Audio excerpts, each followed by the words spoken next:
जैनम जयतु शासनम विश्व कल्याणकारकम। जयकारा जिनदेव का।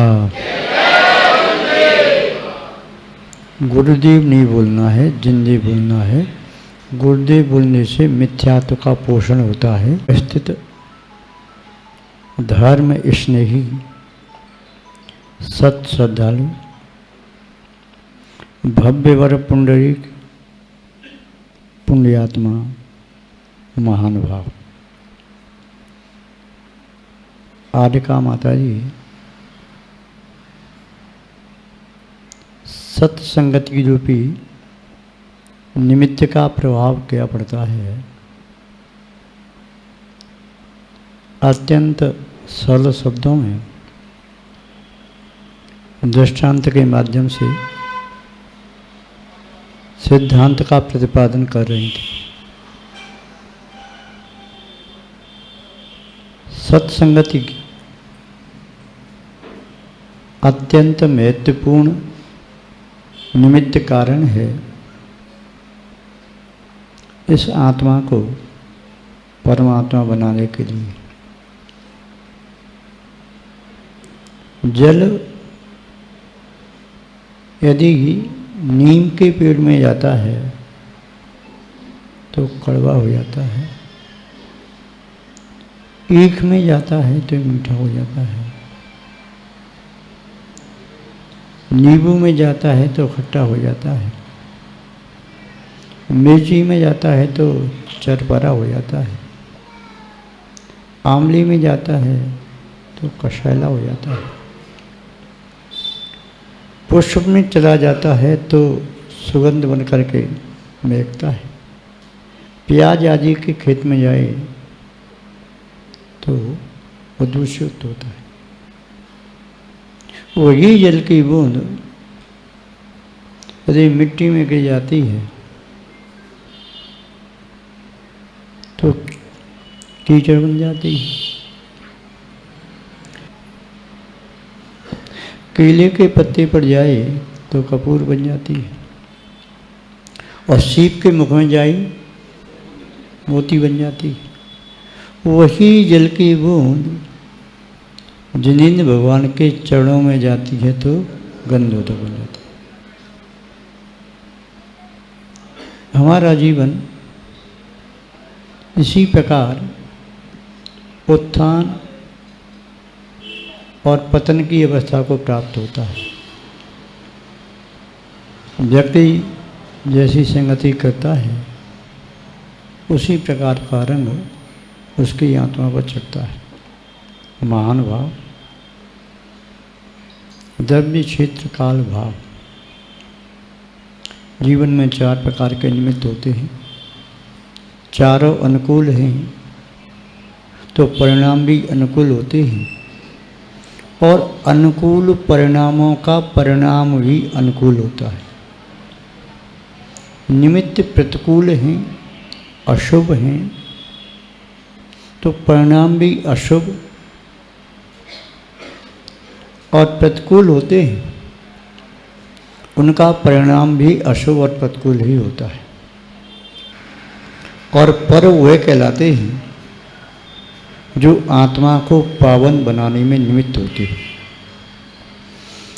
जैसे पर्युषण पर्व है, आष्टानिक पर्व है, 16 कारण पर्व है, अष्टमी चतुर्दशी के पर्व हैं, वह भगवान के कल्याणक संबंधी तिथि हैं, ये सब पर्व हैं। आचार्य समंत भद्र स्वामी आज से लगभग 1900 वर्ष पूर्व हुए। उन्होंने रत्नकंड शावकाचार, बृहस्पति स्तोत्र, युक्त्यानुशासन, आप्त, मीमांसा इत्यादि अनेक ग्रंथों का लेखन किया। बृहस्पति स्तोत्र में तीर्थंकर ऋषभदेव से लेकर के भगवान महावीर स्वामी पर्यंत 24 तीर्थंकरों की स्तुति लिखी। शांतिनाथ भगवान की स्तुति लिखते हुए उन्होंने लिखा है, स्वदोष शांत्या विहितात्म शांति शांतिर्विधाता शरणं गतानां भूयाद् भवक्लेश भयोपशांत्यै शांतिर्जिनोमि भगवान शरण्य। हे शांतनाथ भगवान, विश्व में शांति की स्थापना करने के आप निमित्त हैं। आपने शाश्वत शांति को प्राप्त किया।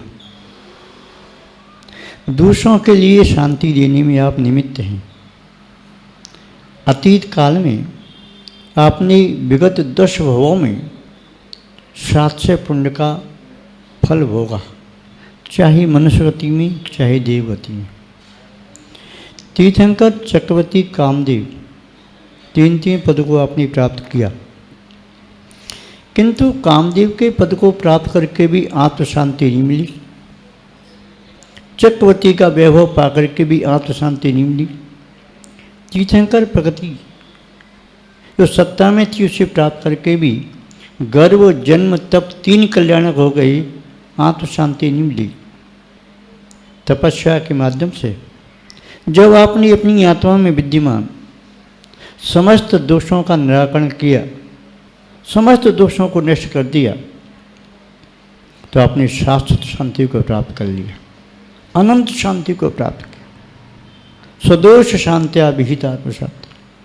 अपनी दोषों को शांत किए बिना संसार का कोई भी जीव न क्षणिक न शाश्वत शांति को प्राप्त नहीं कर सकता।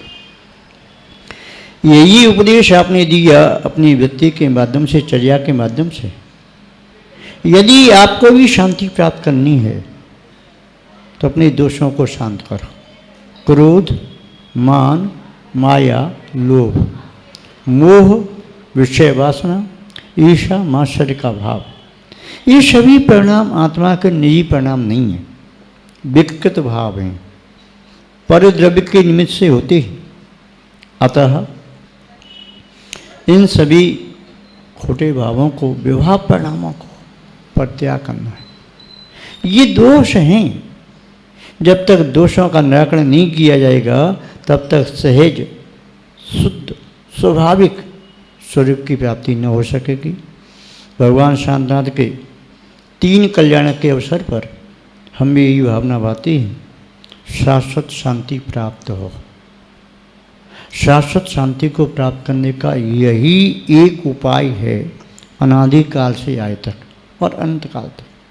अपने दोषों को शांत किए बिना शांति नहीं मिलती। कनक पाषाण में विद्यमान स्वर्ण तब तक शुद्ध नहीं होता जब तक वह कनक पाषाण अपने दोषों को नहीं छोड़ता।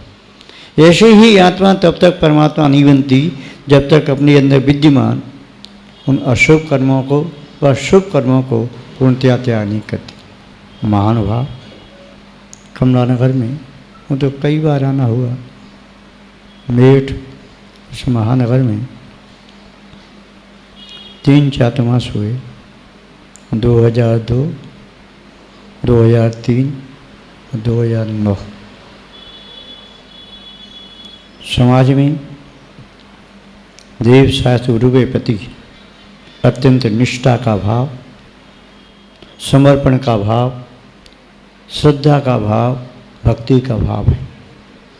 कोई भी साधु आते हैं, सबकी सेवा, वैयावत्ति भक्ति करना अपना आद्य कर्तव्य समझ करके आप लोग 700 पुण्य का लाभ देते हैं।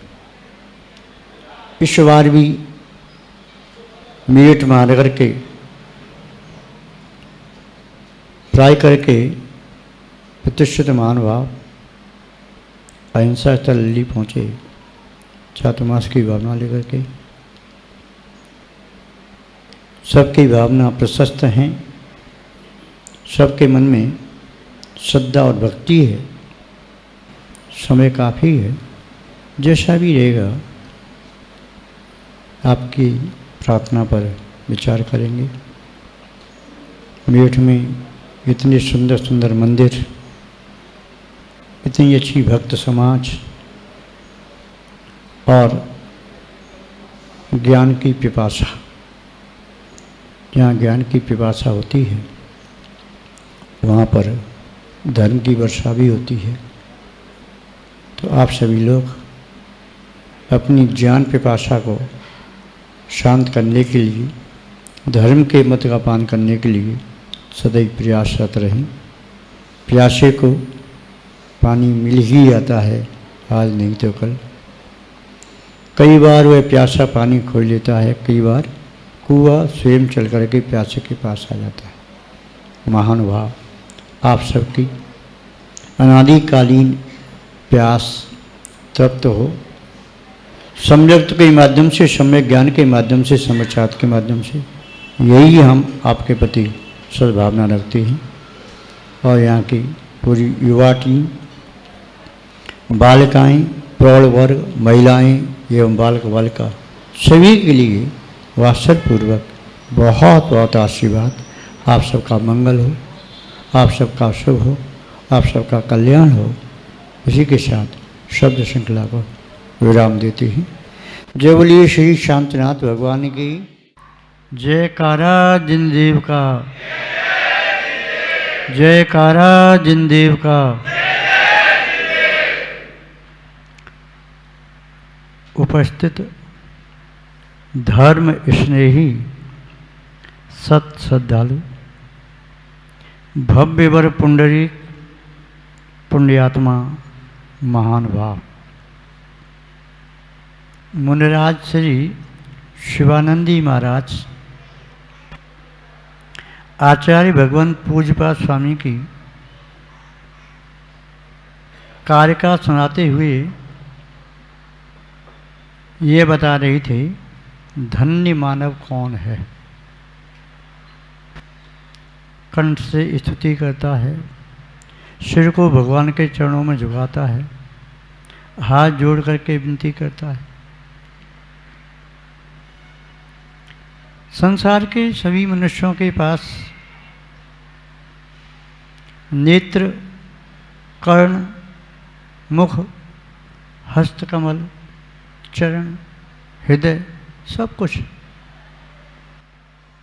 पुण्यात्मा जीव जिन सुत मुनि का आलम्बन लेकर के पुण्य का आश्रय करता है, पापी जीव इनका दुरुपयोग करके जीवन में पाप का संचय करता है। पुण्यात्मा और पापी जीव में बाह्य कोई विशेष अंतर नहीं होता, परिणामों का अंतर होता है। पुण्यात्मा जीव जिन निमित्तों को प्राप्त करके अपने परिणाम निर्मल बनाता है, पापी जीव उन्हीं के निमित्त से अपने परिणामों को समल बनाता है। उन्हीं 24 घंटे में पुण्यात्मा जीव मोक्ष का साधन प्राप्त करता है, पापी जीव नरक और निरोध का। परिणामों की परिणति आत्मा को परमात्मा भी बना सकती है और परिणामों की परिणति इस जीव को नरक और निरोध की यात्रा भी करा सकती है। एक श्लोक बोल करके बात पूर्ण करें। लोभमूलानि पापानि रसमूलानि व्याधया स्नेहमूलानि बन्धानि त्रीणि त्यक्त्वा सुखी भवेत्। आचार्य महोदय कह रहे हैं, यदि सभी पापों का कोई मूल है तो वह लोभ है। पर्युषण पर्व में 10 लक्षण धर्म के या पूजन करते हैं, जयमाला पढ़ते हैं, उसमें या पढ़ते हैं लोभ पाप का बाप बखाना। यदि कोई जीव पाप का बाप है तो वह है लोभ। क्यों? जहाँ लोभ होता है वहाँ पर नियम से चारों कसाई होती है। जहाँ लोभ होता है वहाँ पर नियम से पांचों पाप भी होते हैं। लोभ का आशय होता है पर वस्तु को प्राप्त करने की तीव्र वांछा, इच्छा, अभिलाषा। जो वस्तु अपनी नहीं है उसे प्राप्त करने की तीव्र भावना लोभ है। जो वस्तु अपनी आपकी है उसको प्राप्त करने की इच्छा कहाँ होगी? आपके पास पेन है, जेब में लगा हुआ है, आपका है, उपयोग करो या न करो, उसके बारे में प्राप्त करने की इच्छा नहीं होगी। पर सामने वाले की पॉकेट में जो लगा है उसे प्राप्त करने का भाव होगा। आपके पास जो मकान है, कुटीर है, झोंपड़ी है, महल है, जो कुछ भी है, उससे संतुष्टि नहीं होती है तो सामने वाले के मकान, महल आदि को देख करके प्राप्त करने की इच्छा होती है, लोभ हो गया। खाद्य सामग्री आपकी थाली में जो रखी है और नित्य आप ऐसी प्राप्त करते ही उसके प्रति कोई लोभ नहीं आ सकती नहीं। किंतु पहली बार दूसरे व्यक्ति को अपनी नाना प्रकार के व्यंजन खाते हुए देखा और आपने वे कभी चखे नहीं, सूखी रोटी खाते रहे, उसे देख करके मन में प्राप्ति की भावना होगी, लोभ आ गया। आपने जीवन में सामान्य वस्त्र पहनी किंतु सामने वाले व्यक्ति की वस्त्रों को देख करके मन में आया काश मेरे पास ऐसे वस्त्र होते, उसे प्राप्त करने की भावना हुई, लोभ आ गया। आपने जीवन में माना कभी आभूषण नहीं पहने, सामने वाला व्यक्ति देखा अपनी आभूषण से सहित है तो मन में भाव आया ये मुझे प्राप्त हो जाए। जो आपके पास नहीं है दूसरों के पास है उसे प्राप्त करने की भावना ही लोभ है। आपको आपके पुण्य से, आपके भाग से जो कुछ प्राप्त हुआ है उसका आप सदुपयोग, उपयोग, दुरुपयोग जो कुछ करें वो बात की बात है, उसमें लोभ नहीं आता है। किंतु जो आपके पास नहीं है उसे प्राप्त करने की भावना लोभ होती है। जहाँ लोभ है वह वस्तु सामने वाले की तुम्हें प्राप्त नहीं हो रही, लीगल वेश में न्यायपूर्वक प्राप्त नहीं हो रही है तो क्या करोगे? व्यक्ति क्या करेगा? इलीगल रूप में प्राप्त करने की कोशिश करेगा और इलीगल रूप में प्राप्त करने का नाम ही है मायाचारी। जहाँ लोभ है पर वस्तु को प्राप्त करने का भाव है, वह सहजता में आपके पुण्य से, आपके भाग्य से जब आपको प्राप्त नहीं हो रही तो पुण्य आप राजमार्ग से हट करके अपवाद मार्ग का सहारा लेंगे। पुण्य आप दूसरों के सामने उस कार्य को नहीं कर सकेंगे, छुप करके करेंगे।